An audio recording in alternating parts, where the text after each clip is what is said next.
Доброго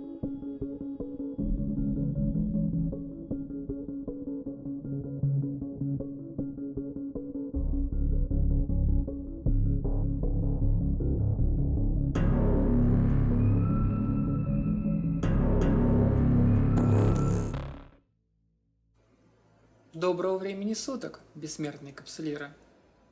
Буквально несколько дней назад русскоязычный телеграм-канал К162 News опубликовал дайджест, в котором известные лидеры русскоязычных корпораций, проживающие в Wormhole-системах нового Эдема, дали небольшое интервью.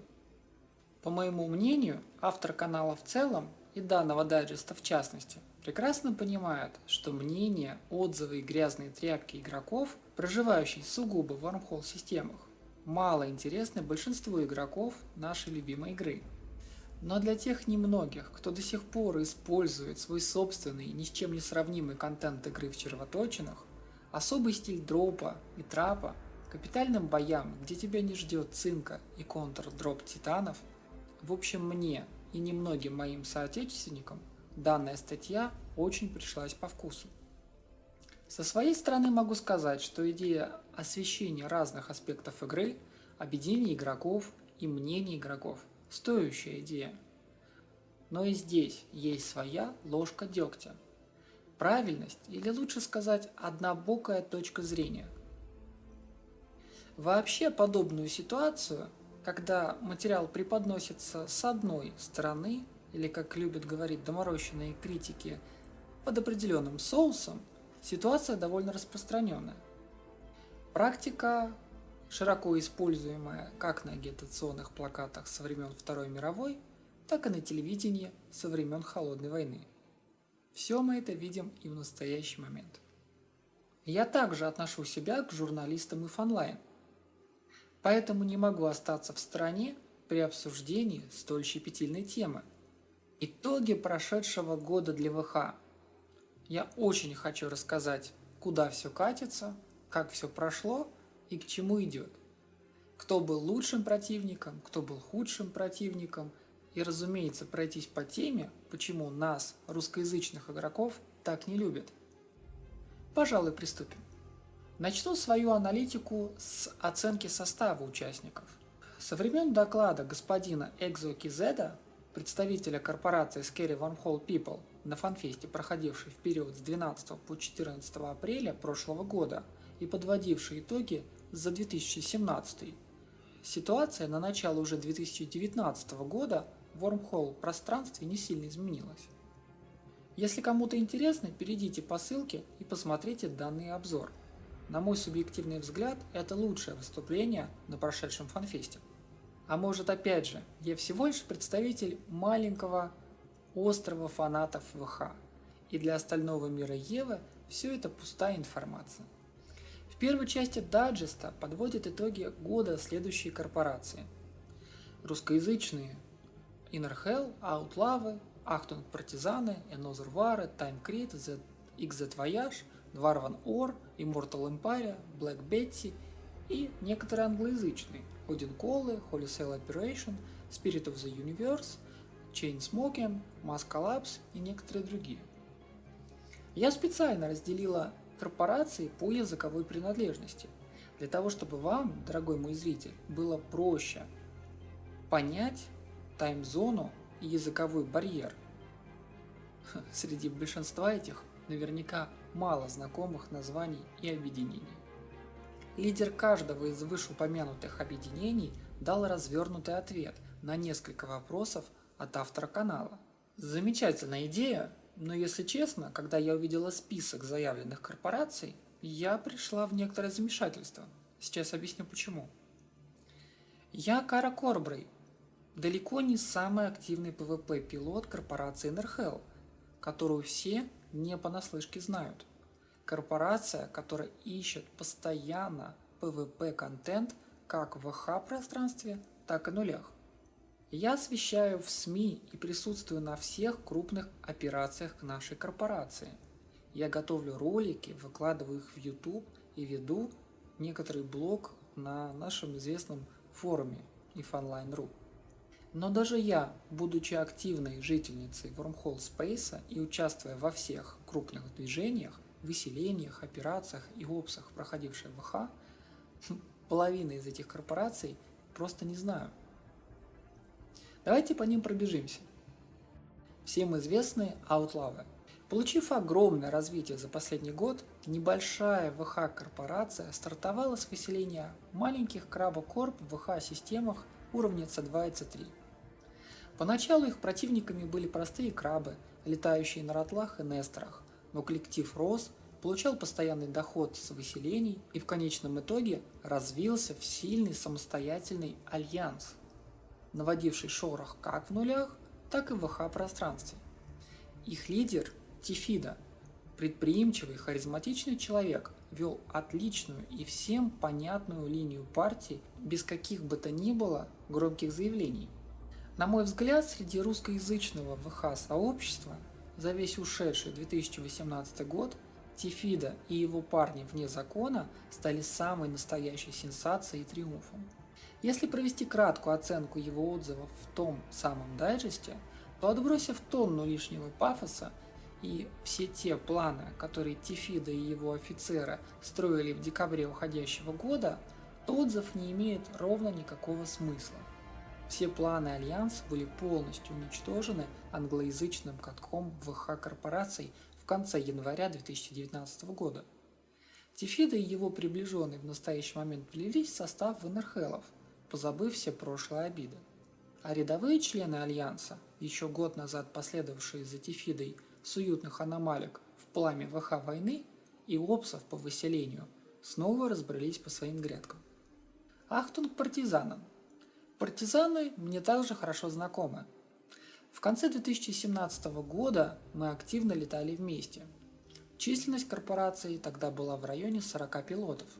Они хлопали статики в нули, летали в АХ, стреляли все, что попадало под руку, в основном использовали small scale.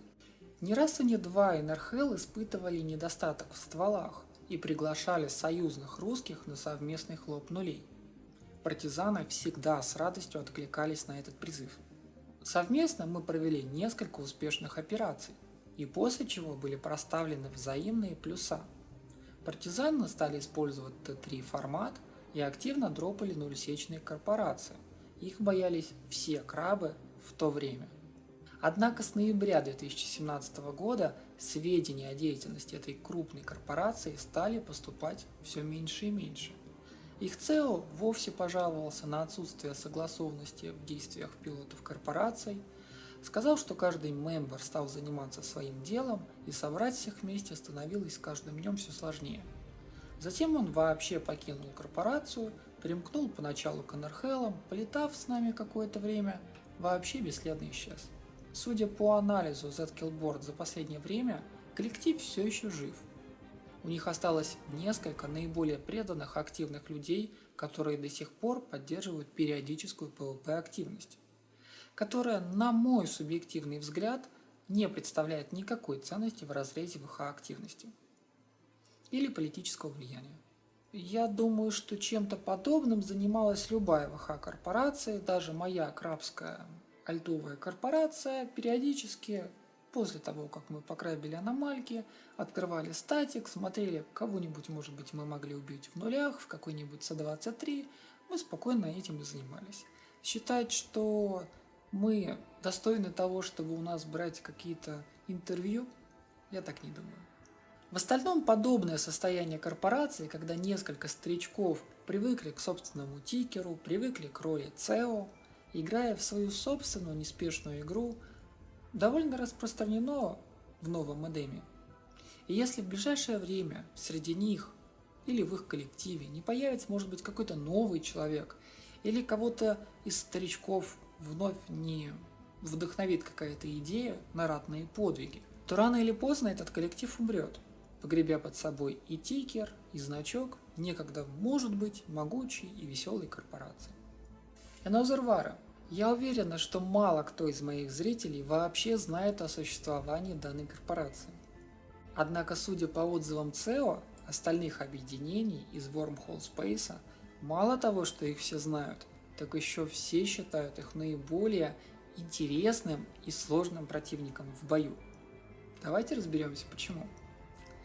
Я никогда не встречалась с ними в бою лично, но данных людей я знаю достаточно хорошо. И согласно моей информации, этот русскоязычный коллектив – тесная, почти семейная группа людей, хорошо знающих друг друга в реале из одного города. У них свой собственный неспешный геймплей. Они проводят достаточно успешные операции, используя многооконность и слаженную работу коллектива, что, несомненно, приводит в тупик большинство их оппонентов. Лично я очень симпатизирую данному коллективу и могу ассоциировать их с некогда зерофанами, которые жили в ВХ в свое время. История этих двух корпораций очень похожа. И там небольшой слаженный коллектив людей, которые хорошо знают и очень неохотно допускают в свои ряды кого-то извне.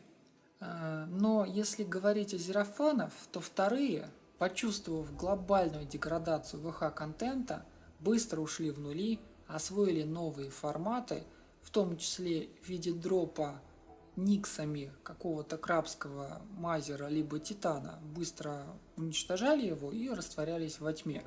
И после эта корпорация отвоевала собственный клайм и наводит теперь шорох на всем востоке Нового Эдема под эмблемой ныне всем известного альянса Skill Yourself.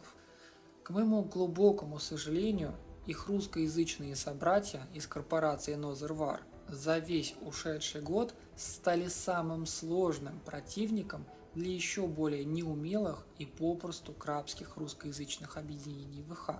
Все остальные русскоязычные корпорации, кто-нибудь из присутствующих вообще знает, кто это? Я даже одобряю присутствие в этом дайджесте Йодика и его корпорация одного человека, Дварван Ор. Он хотя бы является интересной, необычной личностью. Несмотря на то, что он словил очень много хайпа за последние 2 года, но тем не менее этот одиозный человек в одиночку пытается тянуть несопоставимую по трудозатратам и по времени сложную задачу по постройке Апфол Палантин Кипстара. И у него где-то это даже удается. Это интересно. Если кто-то из вас не знаком с этой личностью, вы можете ознакомиться с некоторыми интервью у меня на канале. Ссылка на плейлист будет внизу. Что касается Immortal Empire, Black Betty и прочих малоизвестных китайских, европейских корпораций и альянсов, я со всей уверенностью могу спросить, кто это такие. Разумеется, я не отрицаю того факта, что эти корпорации действительно существуют, люди логинятся, возможно, даже каждый день, что-то делают вместе, летают, и у них свой коллектив. Но, черт возьми, с точки зрения политики, геополитики, раскладки сил и действительно важных событиях, которые повлияли на ушедший год в ВХ-пространстве, разве эти корпорации могут оказать хоть какое-либо влияние? Судя по моей оценке, нет. Все они – это очередные крабообъединения или группы людей, вяло тянущие свой собственный тикер и значок, возможно, некогда сильных организаций, ныне пребывающих в состоянии полумертвого, текущего по течению болота. Я ничего не имею плохого в виду, но это равносильно тому, что спросить, как прошел год у какой-нибудь нулсечной корпорации в составе какого-нибудь крупного клайм-альянса. Задайте вопрос, ребят, как вы оцениваете прошедший год? И вам скажут, вообще все было замечательно, мы играли коллективом, летали на КТАшке, копали на рорках, иногда нас дропали какие-нибудь залетные ВХшники, какие-нибудь нехорошие люди крали наши экскаваторы, но мы освоили копку лун, спасибо CCP, где-то даже подрались на КТАшке, построили сатейку или какой-нибудь кипстар, в общем-то все весело. Это, конечно, безумно мило, но мало кому интересно. Конечно, здесь хотелось бы видеть очерки о крупных англоязычных объединениях ВХшников, которые известны каждому из вас. Хардноки, Лазерхавки и объединения поменьше. Of Sound Mind, Whole Control, Scary Whole People и некоторые еще. Однако, как признались сами авторы дайджеста, все крупные англоязычные альянсы и объединения ВХ либо проигнорировали, либо с неохотой дали какие-то достаточно скудные ответы на вопросы. И судя по тому, что вторая часть даджеста все еще задерживается, я думаю, писать там не особо есть о чем. Впрочем, о чем они могут написать?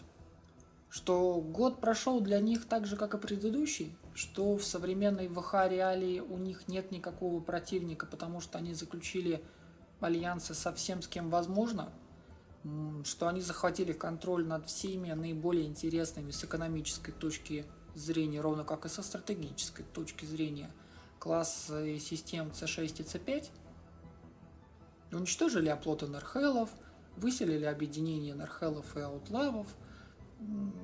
Им на данный момент настолько скучно, что они устраивают договорные бои и сливают просто огромное количество исок. Потому что могут. Вот несколько релейтов доказательства. Никаких поинтов, равное количество кораблей, просто рыцари в белых доспехах выкатились покататься, размять латы и вывести своих лошадей на прогулку. Разве какой-то из подобных боев вообще достоин упоминания? Как по-вашему? То, что ровно год назад хардноки и лазерхавки выкладывали замечательные темы на Reddit о том, как они выжигают русскую РМТ-заразу из ВХ, уничтожая Кипстар, который, как вы знаете, был не нужен, то теперь в конце 2018 года самих коней подчистую вынесли инициативки при поддержке гунов.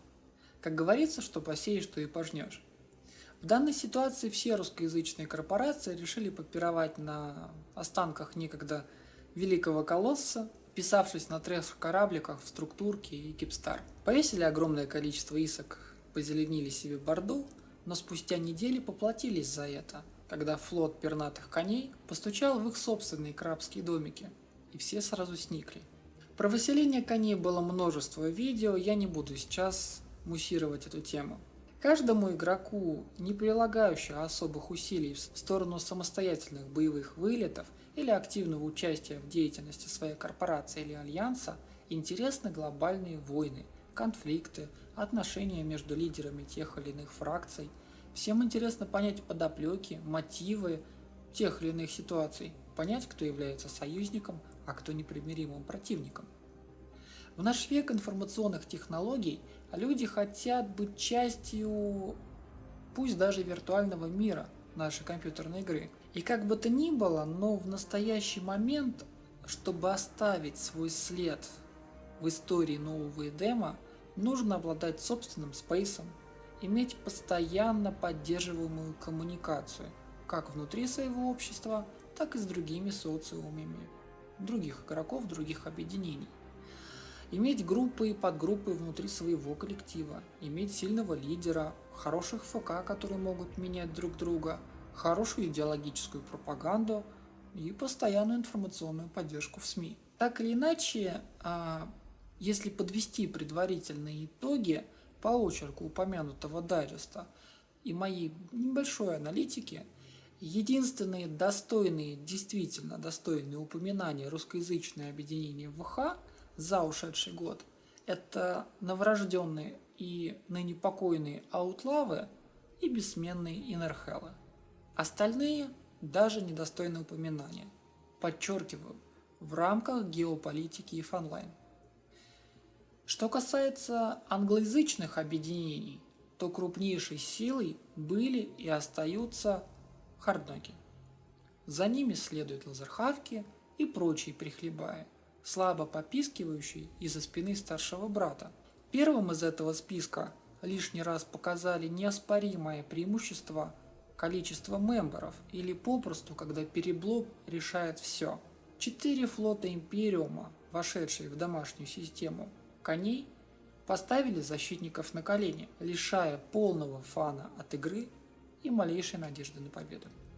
Я помню в свое время, когда лазерхавки и хардноксы пришли уничтожать наш оплот в C5, наши собственные капиталы, уничтожаемые на андоке за реинфорсенного Кипстара, вызывали у них смех.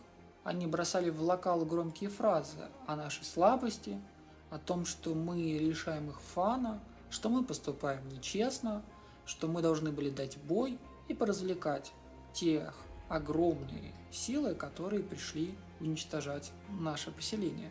То, мол, мы даже не пытаемся отбиваться, не даем им фана, и вообще мы плохие.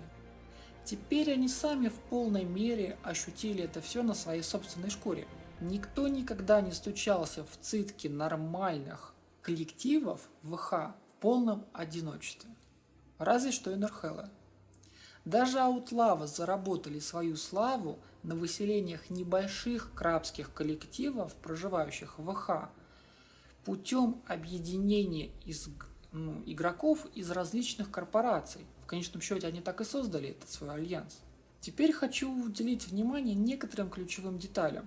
Все ЦО русскоязычных объединений выражали свое, пусть и неоднозначное мнение по поводу Тифида и Максдела. Давайте прольем свет на несколько вопросов. Зачем они объединились и почему разошлись? По мнению некоторых, данный союз мог получить хорошее продолжение вплоть до воскрешения идеи объединения русских и крестового похода вновь в ВХ. Но зная Максдела, я убеждена в том, что этот человек ни на йоту не руководствовался империалистическими взглядами. Скорее, это более соответствует Тифиде. Идея создать русскоязычную коалицию против англоязычной, в которой на данный момент состоят Хардноки, Лазерхавки, Холл Контрола, Scary Wormhole People, давно будоражит умы игроков. Но в чем же причина? Причина кроется в том, что если, допустим, завтра самое скиллованное объединение русскоязычных вармхольщиков приедет в столицу коней, то они вполне нормально могут слеснуться и дать хороший бой. И у этого объединения есть вполне себе реальные шансы на победу, несмотря даже на численное превосходство противника. Но критической массы для того, чтобы гарантировать победу, нет. И права на ошибку тоже нет. Если рассматривать нападение на коллектив поменьше, например, на Лазерхавков или на Холл Контролов или Scary Wormhole People, то сил у тех же Инерхеллов на выселение и хороший бой вполне хватит. Но уже не раз было доказано на практике, что как только все вышеупомянутые коллективы видят на подскане своей домашней системы Астеротвинка или Дредноут с известными вам тигерами, то спустя несколько часов, я подчеркиваю, несколько часов, в эту систему прибывают союзники всех вышеупомянутых альянсов, пернатых соколов и громко топающих коней.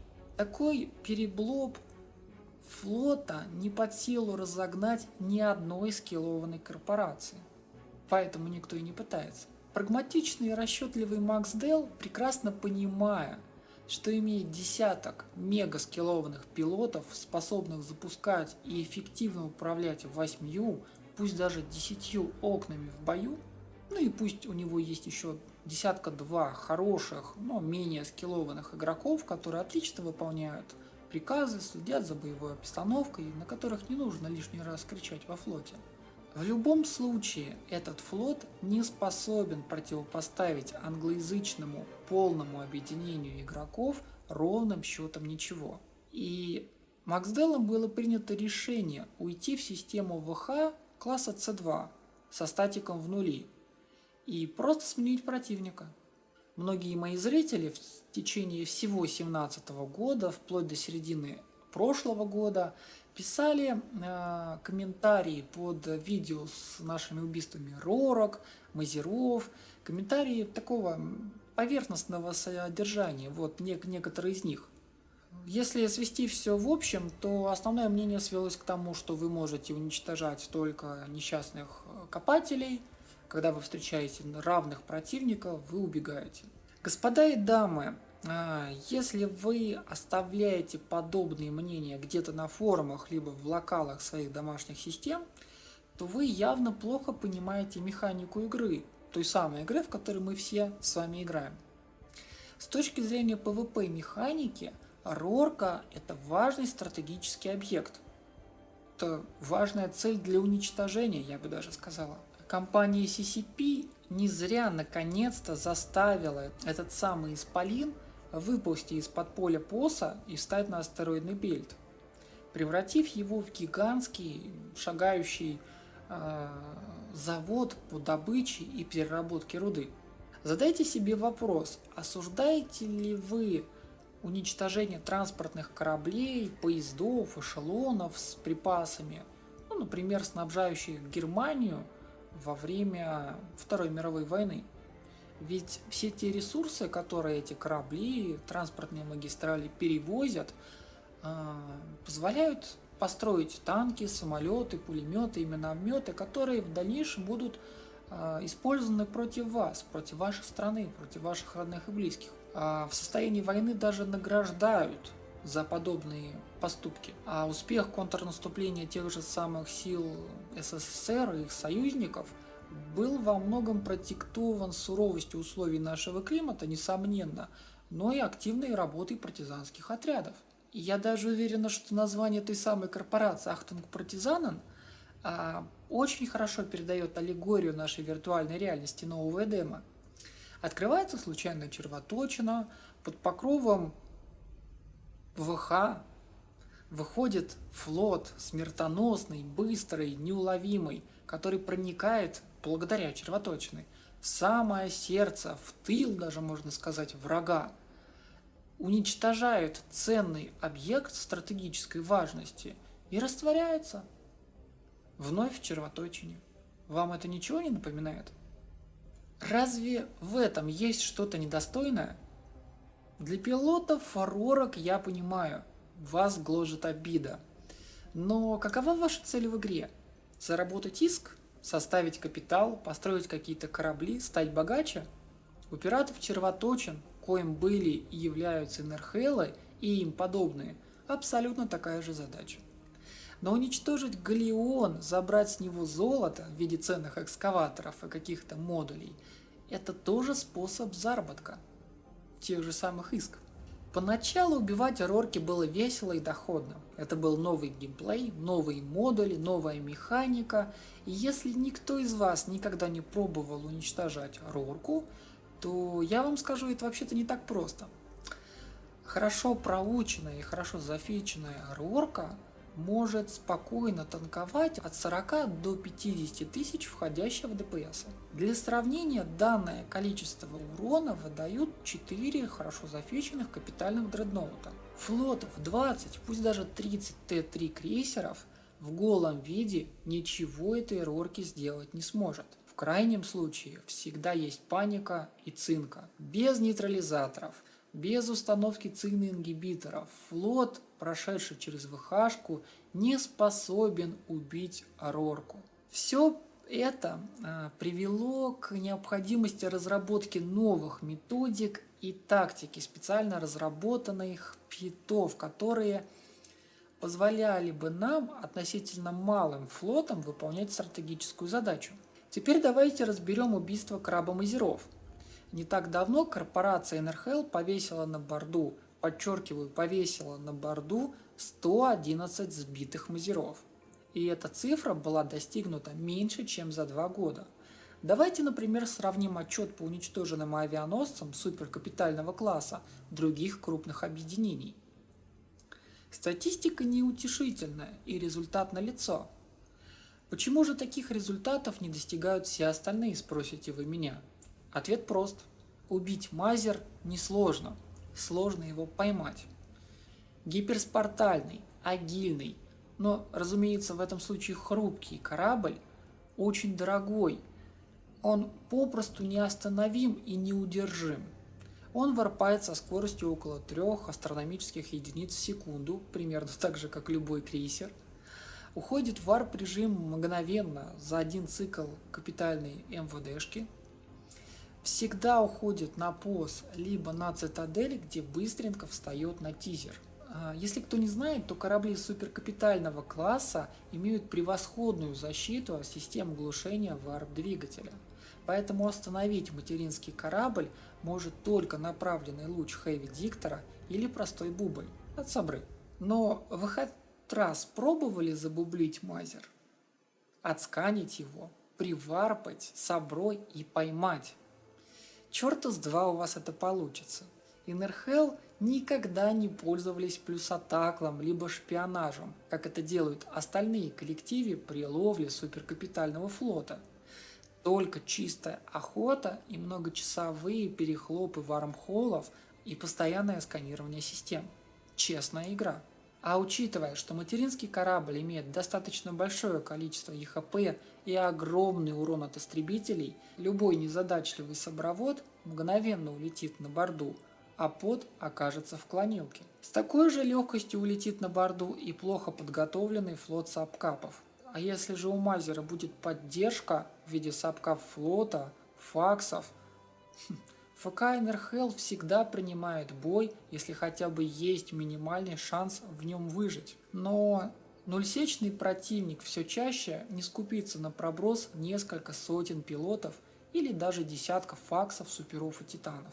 Многие, тем не менее, продолжают строчить комментарии о том, какие НРХЛы ужасные, убили мой крабокорабль и позорно сбежали с поля боя. Как я уже говорила на одном из своих стримов, проблема современного игрока заключается в том, что он купил возможность быстрой прокачки, но так и не понимает большинство механик игры и часто попросту не следит за вносимыми изменениями в контент. Я думаю, что если, допустим, сейчас вам под командование предоставили современный авианесущий крейсер, вы бы очень удивились, что один корабль, какой бы красивый и могучий он не был, все равно в одиночку не является оружием победы. Он очень уязвим как для подводных лодок, так и для авиации, поэтому его всегда сопровождают корабли сопровождения. Разумеется, я знаю, что авианосцы и материнские корабли были изначально введены в EVE Online вовсе не для фарма аномалик в клайм нулях. Но раз вы, дорогие мои зрители, используете их в данном аспекте игры, то вы должны понимать риски, которые это несет. Прежде чем говорить о том, что убить краба Мазер может каждый, попробуйте сделать это самостоятельно хотя бы раз. А если уж поймали лично вас, то используйте все механики, доступные вам в разрезе данного корабля, которые помогут вам не только выжить, но и обратить противника в бегство, а не просто прожать цинку и кричать в TeamSpeak «Help me, Naga Fleet». Итак, вернемся к нашим лидерам. Макс Дел, будучи прекрасным стратегом и тактиком, исчерпав возможности танковки различной комбинации фитов, подсистем, попыткой пересесть на более толстые батл-крейсеры и постоянными тренировками личного состава на Т-сервере, в конечном итоге согласился с более простым и понятным доводом Тифиды – количество переходит в качество. Лидер аутлавов доказал, что собрать под единым стягом толпу игроков, может быть не до конца понимающий все тонкости и механики игры, но умеющий один единственный хороший форматный корабль, могут переломить исход дела. Там, где НРХЛам нужно было 2 Балгорна, чтобы полностью отнейтрить ту же самую Рорку, ребята из аутлавов приглашали сквады на Бобрах, альфа-аккаунты на Нагах и Торнадках. ДПС флота значительно возрастал, но и терять было не жалко. В конечном счете результат был одинаковый. Макс Дел сдался и стал активно приглашать аутлавов на совместные вылеты. Недостающий аутлавам опыт, фиты, доктрины, собственно, сам ФК был полностью предоставлен самим Макс Делом и его офицерами. А недостающие НРХЛам стволы и численность флота были полностью компенсированы со стороны аутлавов. Все, казалось бы, получилось, добыча делилась в равных количествах, и НРХЛ предоставляли корабли, компенсацию слива. Все шло отлично. Однако после уничтожения структуры НРХЛа в системе 135.031 Макс Дел и его приближенные не потеряли силу духа, так как уже полгода жили в системе С2 со статиком в нули. Однако Тифида предложил взаимовыгодный контракт, согласно которому НРХЛы переезжают в домашнюю систему аутлавов, которая по аналогии имела также статик в нули, и предоставляют помощь в организации перехлапывания дыр, поиска целей, такла, ну и в общем-то совместного убийства, как это было на некоторых совместных вылетах. Макс Дел согласился, но после пожалел об этом. Спустя какое-то время НРХЛ съехали, съехали с небольшим конфликтом, и причин этому было несколько. Самое очевидное – это колоссальная разница в опыте игроков. В Аутлавов было множество новичков с совершенно разным уровнем умений, скиллов, естественно, и с разным уровнем культурного и личного восприятия друг друга. Между двумя коллективами то и дело вспыхивали стычки, ибо один коллектив привык делать так, а другой иначе. Инерхеллы всеми силами пытались сделать так, как будет лучше со стратегической точки зрения, но все попытки чаще всего разбивались о силу привычки и просто человеческое нежелание смириться с понаехавшими, которые еще свои права качают. Ибо у Инерхеллов все работало как слаженный механизм, а аутлавы были хоть и многочисленны, но разобщенные, и во многом ФК приходилось по 100 раз сообщать одну и ту же команду каждому вновь зашедшему человеку в TeamSpeak. С тех самых пор Инерхеллов прозвали высокомерными, заносчивыми, считающие себя пупом земли. Тем не менее, и тех, и других понять можно. В конечном счете Макс Дел бросил попытки организовать все это стадо чуждого ему альянса, и два коллектива разошлись как в море корабли. Но, тем не менее, не сняли взаимные плюса и продолжили быть верны общему направлению деятельности, то есть войной против нульсечных объединений. Инерхеллы стали обживать новую систему цепь, вновь подняли капитальную хлоп-группу и стали подумывать о возвращении именно в ВХ в C5 и C6. Но тот период был недолгим. Альянс снова в вакансии под пинг защитой флотов лазерхавков и тех же самых нам известных хардноков завелись в домашнюю систему Инерхеллов и приготовились к осаде. Благо, на сей раз у Инерхеллов были союзники в виде аутлавов, которые и решили исход финальной битвы в пользу русскоязычной коалиции. Флот неприятеля был отброшен, англоязычная коалиция потерпела поражение, Тифида вновь поднял вопрос о совместном проживании в одной системе для защиты и организации совместной обороны, и Макс Дел вновь согласился. И очередной союз этих двух русскоязычных объединений не был долговечным. Спустя буквально несколько месяцев англоязычная ВХ-коалиция объявила о новом крестовом походе против русскоязычной заразы. А Макс Дел и Тифида знали заранее о приближающемся нападении и стали заблаговременно готовиться к осаде. Со стороны Инерхелл были поставлены производственные цитадели в виде регованной Сотио, дополнительные фортизары с различными таймерами реинфорса. В срочном виде было запущено строительство капитального флота и большого флота БШ. Видимо, так сходятся звезды, что англоязычная коалиция всегда выбирает для нападения наиболее неблагоприятные временные отрезки для русскоязычных игроков.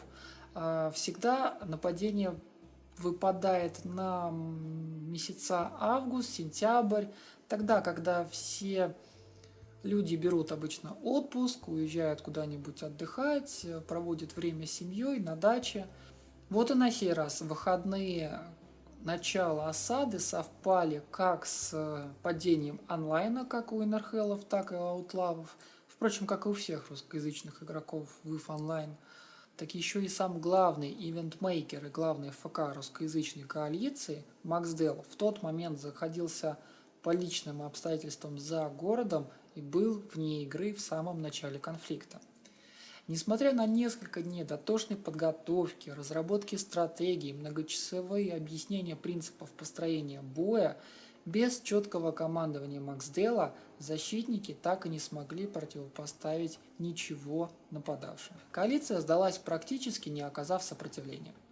Несмотря на зафиченные и полностью готовые к бою капитальные корабли и флот батлшипов, ни один из этих кораблей так и не андокнулся. Залогинившись в игру спустя 24 часа после начала осады, когда Макс Дел вернулся домой, он с ужасом обнаружил, что все приготовленные корабли, все зафиченные дредноуты и корпоративные осеты двух альянсов лежали нетронутые в основном фортизаре, который к тому времени уже находился в структурном реинфорсе. Большую часть самых дорогих ассетов он в одно лицо вывез на другие цитадели с другим таймингом, либо логофнул в системе. Уничтожить остальное в цитадели на структурном таймере было по механике игры уже невозможно. Спустя лишь несколько дней, когда лидер мог полностью вернуться в игру, и пыль, пусть и не состоявшегося сражения, уже успела осесть, Максдел объявил о распуске корпорации Альянса ввиду его полной неспособности. Данное решение по понятным причинам вызвало тоже неоднозначную реакцию. Кто-то стыдливо опустил глаза, кто-то сказал «меня не было, я был в отпуске». В общем, у каждого нашлись причины и оправдания, но Максдел был непреклонен, и его также можно понять. К чему вся эта история? К тому, что без сильного лидера русскоязычное сообщество полностью не способно к самоорганизации. История альянсов, нулей и современная геополитика – лишнее тому доказательство. Конечно, спустя отдых НРХЛы вновь объявили о наборе пилотов, перебили систему С2 со статиком в нули и вновь своим малым составом под руководством заслуженного и самого верного фаната ВХ Спейса, которого я знаю, вновь продолжили крестовый поход против краба систем нулей. Рорки и Мазера вновь стали отправляться на борту на каждодневной основе. Однако многие затаили обиду на НРХЛ в целом и на Максдела в частности. Однако время всегда все расставляет на свои места. Обиженные члены бывшей коалиции не раз грозились устроить горячую теплую встречу в реале, но после нескольких приемов флота на статике аутлавов НРХЛ лишний раз доказали, что количество не всегда превосходит качество. А сегодня мы знаем, альянс аутлавов распался, сам Тифида и его ближайшие помощники стали частью НРХЛов. И как по мне, это также временное решение, потому что такой целеустремленный и честолюбивый человек, как Тифида, не сможет долгое время находиться в тени, и я надеюсь, что рано или поздно он вновь наденет шляпу бандитов, повяжет платок, и мы вновь увидим всем нам полюбившийся значок аутлавов в тех самых килах на борде. Во всяком случае, я очень хочу верить в это всем сердцем. Так что же имеем мы с вами в сухом остатке? Наверное, не о такой геополитике мы все с вами мечтали. Опираясь на популярное в настоящий момент течение возрождения русской идеи, хочу сказать, что русскоязычное сообщество ВХ в настоящий момент представляет собой типичные, исторически сложившиеся на нашей исторической территории разделенные княжества, в каждом из которых правит свой князек, и бог бы с ним, что корона из бумаги, тем не менее в своем болоте он царь и бог. Современная реальная геополитика лишь подтверждает данную картину мира. Какое-то совместное движение, целостность и общая цель возможны только тогда, когда терять уже просто нечего. Русскоязычные народы сильны только в критических условиях. Такова природа земель, в которых мы все с вами прошли становление и получили все те навыки и умения, которые сейчас используем. Движение русскоязычных альянсов в регионах с нулевой безопасностью демонстрирует абсолютно аналогичную картину. Дичи потеряли Клайм, потерпели сокрушительное поражение при перегоне своего суперкапитального флота и теперь побираются на затворках империи Тест-Альянс. Редов буквально недавно попросили из-под уютного крыла гунов, Сибириан Сквад, ДВ, все эти альянсы хоть и имеют какой-то приличный для Клайм Альянса КТА флот, но тем не менее не имеют ни слаженной работы, ни какой-то общей цели, внятной и понятной для того, чтобы привлечь новых молодых русскоязычных игроков. Ни у кого из них нет возможности организовать хорошую инфраструктуру, чтобы не было подозрений в РМТ и в каких-то бесчисленных налогах и поборах. В отличие от моих коллег с форума ИФСРУ, я не пытаюсь организовать очередной вброс темы подъема Руси с колен. Ни в коем случае. Я считаю, что русскоязычные игроки давно поняли одну вещь, что не имея собственных сил и умений, невозможно собрать собственный сильный коллектив. Как бы ни прельщали молодого игрока золотыми обещаниями различные объединения, только когда ты самостоятельно проникаешь вглубь игровой механики, когда ты самостоятельно понимаешь и начинаешь разбираться в тонкостях игры, понимаешь, почему те или иные противники или те или иные альянсы используют определенные форматы, почему у них определенная численность и почему они добиваются или не добиваются определенной цели, вам не потребуется разъяснение старших товарищей, вам не потребуется смотреть стримы того же Биста. Расклад сил становится кристально понятен, и что касается ВХ пространства, то выбор прост. Если ты хочешь активной игры, хорошего ПВП и добиваться какой-то цели самостоятельно, то выбор только один, и он очевиден – это Inner Hell. Однако есть и второй путь – стать частью крыла какого-то англоязычного объединения.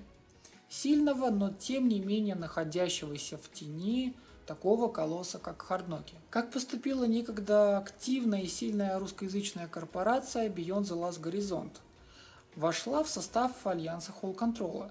Примеры подобного мы видели уже не раз, и самый яркий из них это корпорация X-Files, которая гремела на каждом углу о возрождении русской идеи в EVE Online, к сожалению, опять же из-под крыла Test Alliance Please Ignore. Достойно ли это, нужно ли это вам, я не берусь судить, у каждого из нас свой путь и свой выбор. Почему, на мой взгляд, все русскоязычные игроки Редов, Сибириан Сквада, Дичей, ДВ не соберутся вместе в один единый альянс? Да потому что обиды опытных старых игроков, которые тем не менее до сих пор являются основой структуры этих самых альянсов, до сих пор являются идеологическими врагами и непримиримыми противниками. Иначе бы все эти альянсы в свое время просто-напросто не образовались. А каким образом они образовались? Просто отпочковались от общего крупного объединения. А новые игроки невольно становятся жертвами этого и противоборства. И последствия очевидны. Лучше стать частью англоязычного объединения, чем проявлять самостоятельность и начать постигать более глубокие основы этой игры, чем просто нажимать F1, вставать на анкор, или же быть выше всех этих надуманных мнений старших товарищей, оценивать все трезво, реально смотреть на коллективы и представлять их так и теми, кем они являются на самом деле. До новых встреч, летайте опасно!